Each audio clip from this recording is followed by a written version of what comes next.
Hey guys, so I receive a ton of questions on housing in Madrid, so I thought I'd put together a video on those common questions that I do receive from time to time to help you guys out. So let's get started. The first thing I get asked quite often is, can you find housing prior to moving to Madrid? So for example, if you're back in the States or wherever your home country is, can you start to look for housing abroad before you come to Madrid? And my best answer to that is no, I wouldn't recommend it. Most of the looking for an apartment and renting an apartment is done here face-to-face. And to be honest, it's better to do it face-to-face just to avoid any scams or anything that's out there.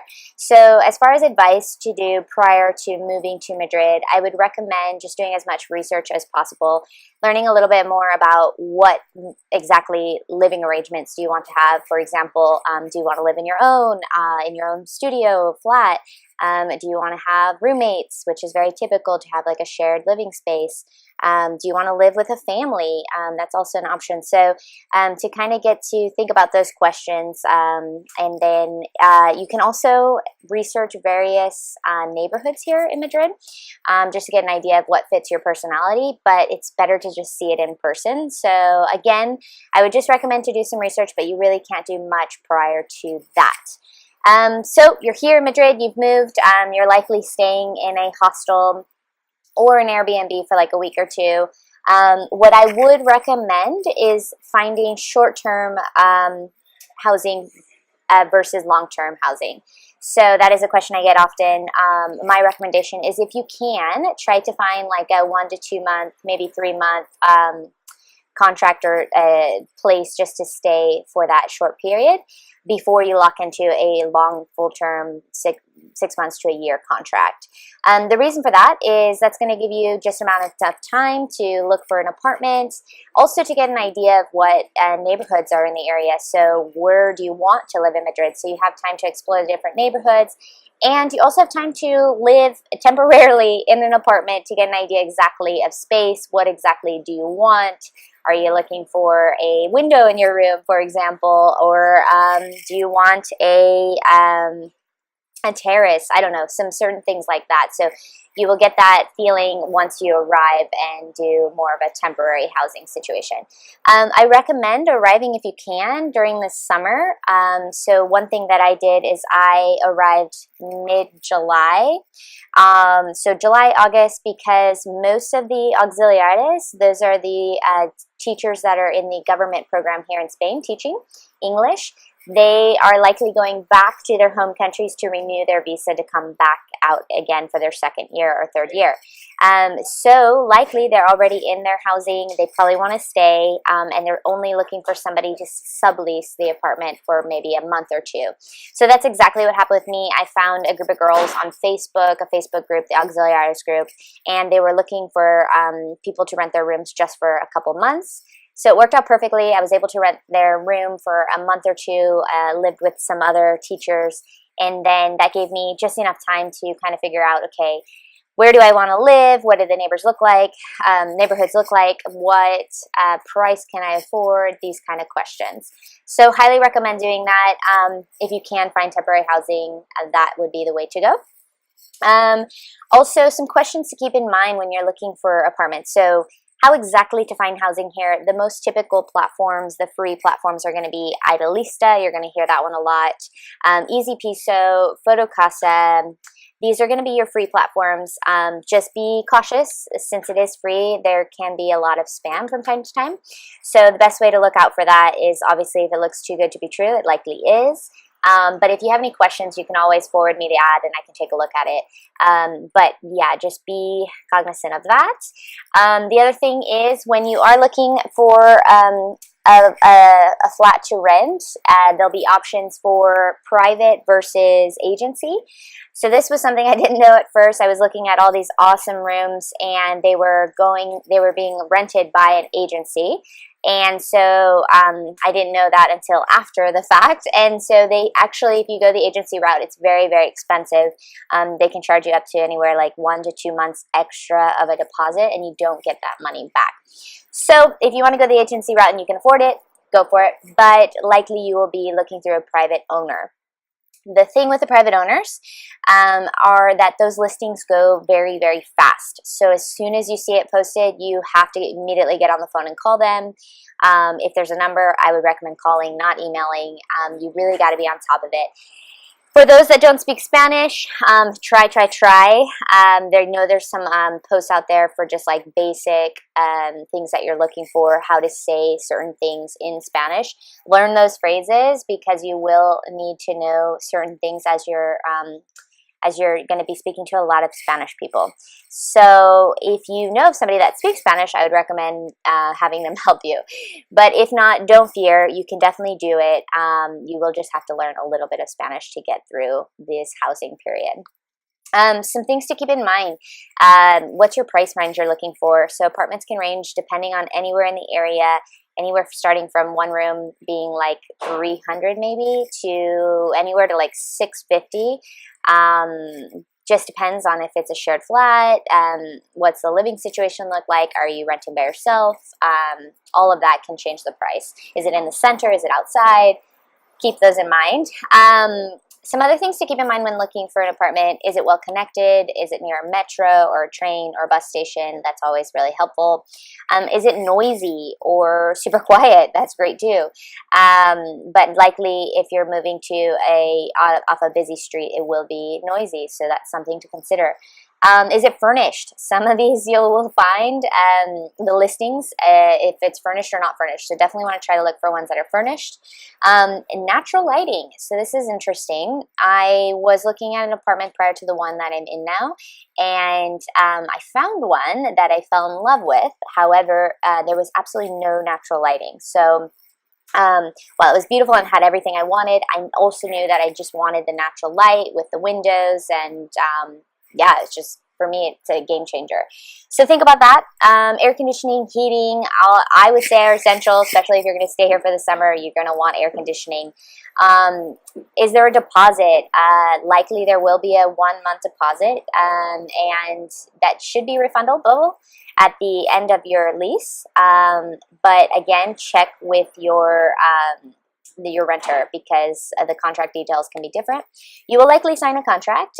Most contracts are a year long, depending on the owner, what you have to provide to show. So for example, mine of course wanted to see that I was making money here, so they just wanted to see, I think it was like 2 paychecks or 3 paychecks or deposits into my account. Others are going to want to see maybe your NIE or passport or credentials in that nature. So it just depends. And then some don't even ask. So it just really depends. However, if you do pay a deposit up front in cash, I would recommend to get a receipt in return that you did pay that deposit. Utilities, Wi-Fi, these are usually, well, I wouldn't say usually, but they can be included or not included in the price. So definitely a question to ask. And then, are there any penalties for leaving a contract? That's definitely something to consider as well, which technically there are. If you do get a contract that's completely in Spanish, I would recommend trying to find somebody that can translate that for you, just to look it over, make sure that you understand fully what you are signing. Another question I get often is about the neighborhoods here in Madrid and where to live. So the one thing I love about Madrid is that it's all very well connected. So there really isn't anything too far, in my opinion, if you're living just outside of the center. So some neighborhoods you're going to hear are Sol, Malasaña, Chueca. Those are going to be all in the center. High price for sure. Small space, but it's convenient. You're right in the city center. But also keep in mind, it could be on noisier streets. Totally depends on what you're looking for. Some other cool neighborhoods: Puertas, Barrio de Los Letras, Lavapiés, and La Latina. Absolutely love those neighborhoods. You're going to get more of like a cultural vibe, tapas. Maybe it's a little bit more multicultural. Yeah, so those are also awesome neighborhoods too, but of course they're expensive as well. And then you also have Moncloa, Argüelles, Chamberí, and Chamartin. So these are great areas too. Monclo's more for the university area, so you're going to see a lot more college students walking around. It's going to have a younger vibe. And then when you go more into Chambéry and Chamartin, maybe it's a little bit more residential. Again, pricing could be a little bit cheaper there. It just all depends on what you're looking for. And then you also have Retiro, Salamanca. I had a question about one of the schools here that I got my TEFL program with, TT Madrid. Is it necessary to live or find housing around that school? So they are located in Barrio Salamanca. And to be completely honest, you don't need to live in Salamanca. Like I said, you can live anywhere in those other neighborhoods, and it's still a pretty good, easy distance to get to the school. So it's up to you. If you do move to Salamanca, just know that was where I first stayed, and it can be very pricey. So it's a little bit more on the posh end, but beautiful, really. So if you can afford it, awesome. If not, if you're looking for more budget-friendly, and in my opinion, still really, really good, I would recommend living just outside of the center, just outside the river, which is where I live. I live in Puerta del Angel. It's on the circular line, line 6, and honestly, it's perfect. It's about 25 minutes walking from the center. I can just hop on the metro if I need to get anywhere. I'd say the only downside is I have to take one extra metro stop if I do take the metro. Otherwise, I just walk. And so that's totally up to you. If it's an inconvenience for you and you know you're not really going to want to walk so much or think about those late nights when you're coming home and you want to be more in the center, then go for it. However, you will get a lot more space and a cheaper price for an apartment. So for example, on prices, I currently live in a 2-bedroom apartment with my boyfriend. It is in Puerta del Angel. It's very, very spacious. As you can see, I'm outside on my terrace right now.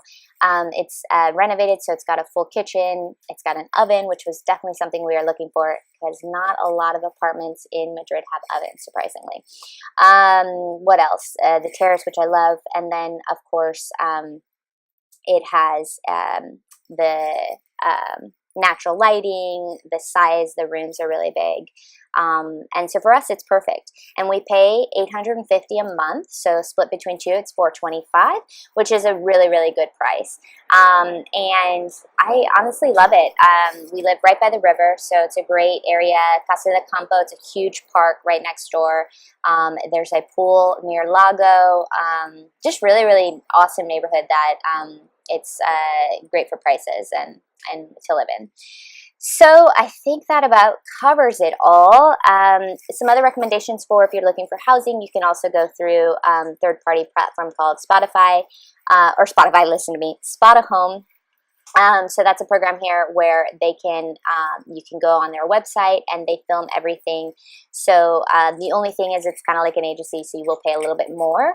But I've heard you can get some really nice housing through them if you're more on a time crunch. And then the one that I also found housing through, it's an application called Badi. And basically you download the app, it's BADI, and it like links you up with roommates. So for example, when I used it, I found a beautiful apartment in Salamanca, a shared place, but with a brother and sister from Spain. And I had my own room and bathroom. And it was really, really nice and super convenient. And it was great to live in for that time. But I found that through the Badi app. So highly recommend checking out that app as well. But yeah, that's it on housing. My best recommendation is be patient, but be strong, because you will need to just really push through it. I'll be honest, it's not the easiest. It's probably the least favorite thing I liked doing out here. But it's super, super essential to enjoying your time out here. So you definitely want to find a place that you're happy and comfortable. So give yourself that time. It likely can take anywhere from a month to 3 months. It took, for example, casually looking for this apartment, it took me a total of 2 months, me and my boyfriend looking at various apartments and finally landing on this one. So once you do find that apartment that you love, make sure to get it that day and be prepared to just put down the cash or money, whatever, to sign the lease, because like I said, it goes really quick. Any other questions that you have, feel free to leave a comment or message me. I'd be happy to answer them. But yeah, good luck on house hunting, and thanks again. Thanks for watching.